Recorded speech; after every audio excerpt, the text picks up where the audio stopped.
Hello guys, welcome back to another episode here on European Confessions. There is a message that I want to share with you guys, and this message, it was forwarded to me by one of our admins, and the message reads like this. Hello my brother, how are you? Can you please post my story as anonymous?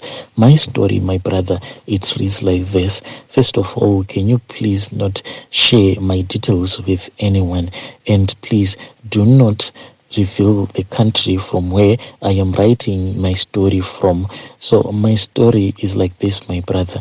What I can say is that, if you are wealthy, it brings with it peace of mind, like going to bed, not being worried what is tomorrow going to bring to you. And when you are poor, you are always worried, you are always stressed, because you do not even know what is going to happen to you. If you are working for someone, what is going to happen to you once that person that you'll be working for has fired you? But when you are wealthy, you just live life, you enjoy life. A few days ago, my brother, me and my friends, we went to this other pub and grill.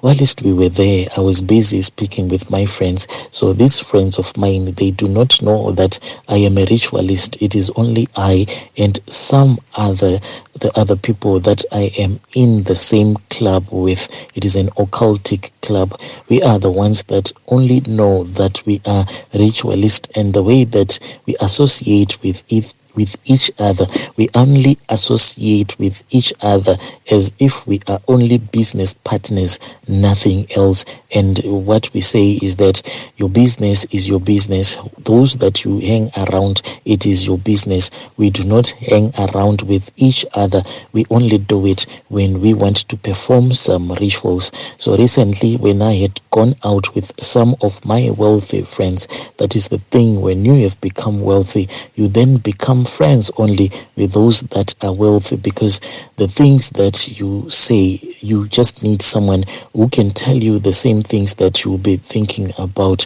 I don't know if you can understand me on that point, my brother. Whilst we were at that pub and grill, we were about to leave that place. That was when this other waiter came. She was a real beauty. I have been eyeing her for a very long time. It is only that I cannot use her for the rituals, because I have noticed that she has a strange symbol that is on her forehead. Each and every time when she thinks of falling in love with me, I just see that the symbol that is on her forehead, it will be like it will start flickering, when a light is being switched on and off. That is what happens whenever I'll be looking at her. So when I want to ask her out, that is what I see on her. But she is a very beautiful woman. So when she came to give us our bill, that was when one of my drunk friends said that life is good, my dear sister. Life is very good. Look at us. You can see that life is very good. And when I was listening to one of my friends, the clean one, who is not a ritualist, I then started looking at my life and I said, indeed, life is good. When I go to bed, I am not worried about a lot of things, but the things that I am worried about, I think that a poor man is far much better than I am right now. What happened to me, my brother, it is a very painful story that I have to live each and every day. And the day that the ashes that I have in my house are going to run out, then that is the day that I am going to die. I have heard some stories of other people that were in the same occultic club that I am in right now. Those people, I have heard stories of them running mad. This is the second option that you can take. It's either you can die or you can run mad. But if you choose to run mad, no one knows if you are going to be able to return back to normal and continue being someone who is wealthy. But at the time whereby you'll be running mad, all of the assets that you would have acquired as a ritualist, they are going to disappear. They will just vanish. The money will just vanish. Then you will start running mad, walking all over the country, not knowing where you are going to be headed to.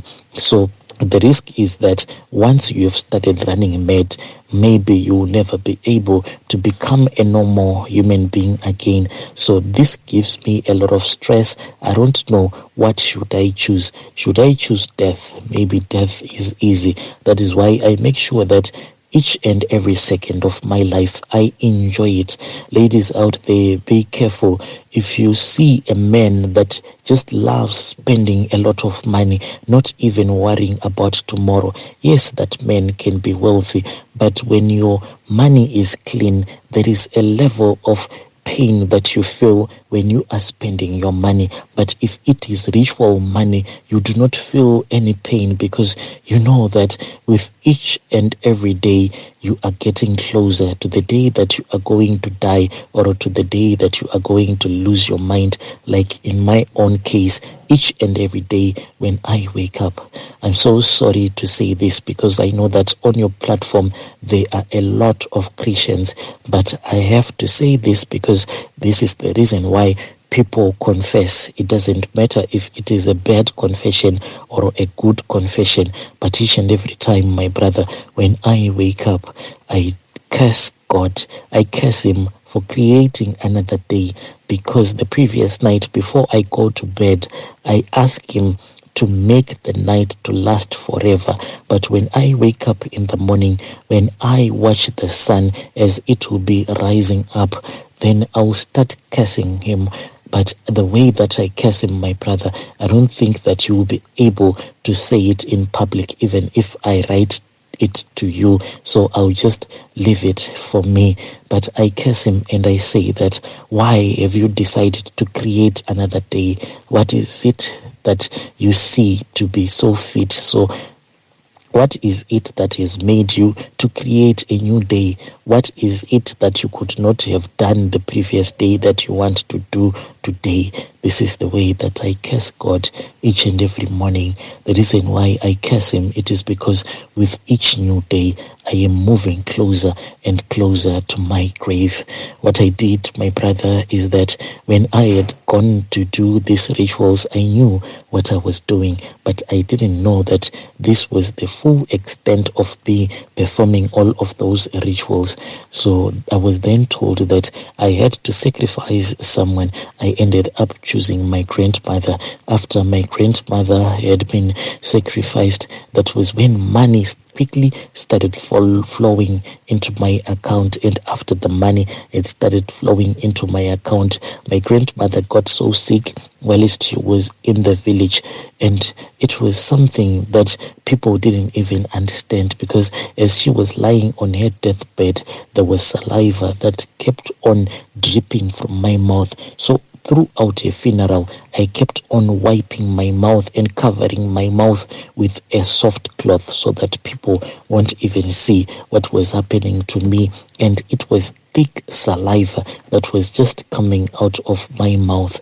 So before my grandmother had passed away, I then asked her daughter to bring her to the city, and they then brought her to the city because I had said that my intentions were good, because I wanted to take grandma to the hospital. We then went to the hospital, but at the place where we went to, even the doctor, he is an occultist, but he is from another club, not our own club. So he knew the assignment that he was supposed to perform. My grandmother passed away in the middle of the night. The doctor was standing beside her as he was passing away. He quickly called me and I had to rush to the hospital. When I rushed to the hospital, my brother, the strange thing that I saw was that my grandmother's heart was still beating, yet she had died. She was just waiting. She was just waiting to be taken and to be placed on top of the altar so that she can physically die. So after that, the doctor then said that we had to take her out of his small private clinic, but it was going to become a very difficult task, but we ended up doing it anyway. We snatched my grandmother's corpse and we took it to that place where our altar is. After some rituals were performed on her body, that was when we returned back to the small private clinic that belonged to that that belonged to that doctor, and we went back to our altar and we started performing more rituals just like magic, my brother. All of my relatives, they agreed when I suggested that my grandmother, I wanted her to have a cremation and I wanted to keep her ashes, and people just agreed with everything that I was now saying. And it was because the spirit of my grandmother, it was now on top of my head. So when they will be looking at me, they will be seeing our grandmother. But what they don't know is that I am the one who sacrificed our grandmother. After she had been cremated, we then got the ashes. I just showed them to all of my relatives who were very scared. So I chose to keep them. This is what I said: since you are all afraid, let me keep them for you.